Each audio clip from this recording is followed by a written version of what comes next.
धाड़ेल भाउ तो मूंखे छो कैद कयो आहे। मूंखे हिते धप में निंड कोन थी अचे। मूंखे छॾ त वञा। मत करे वे, बक बक न कर। धाड़ेल भाउ मूंखे मोबाइल ॾियो, ऐं अबूड़े खे फ़ोन करियां। दे न खे मोबाइल।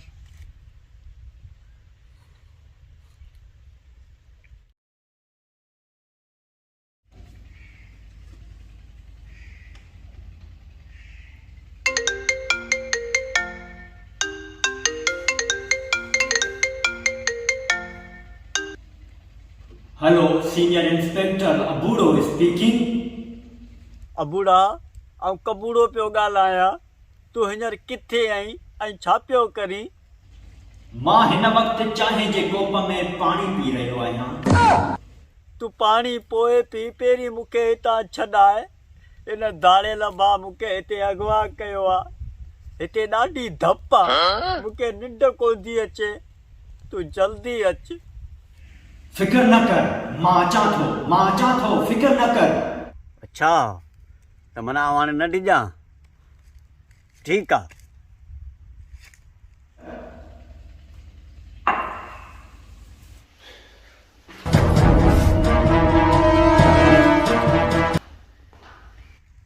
हाणे अचे। हाणे मुंहिंजो दोस्त अचे पियो, अव्हां जो ख़ैर कोन्हे।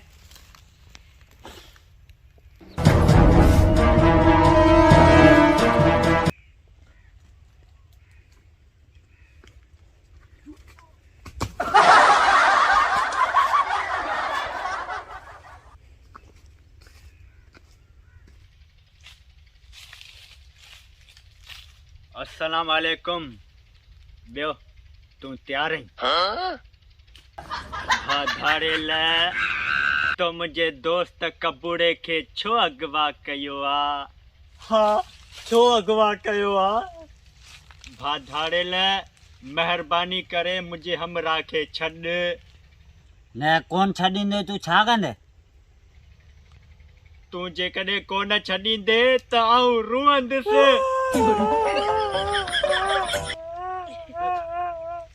चलो वञो वञो, मथो न खा, वञो।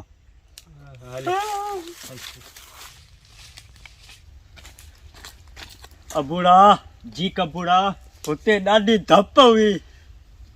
धप त वाक़ई हुई। तूं मूंखे छॾाइण बि कोन आहे। मूं तोखे छॾायां ॾिने पे। ॾिनसि काथे पे? मूं तोखे छॾायो। हल हल।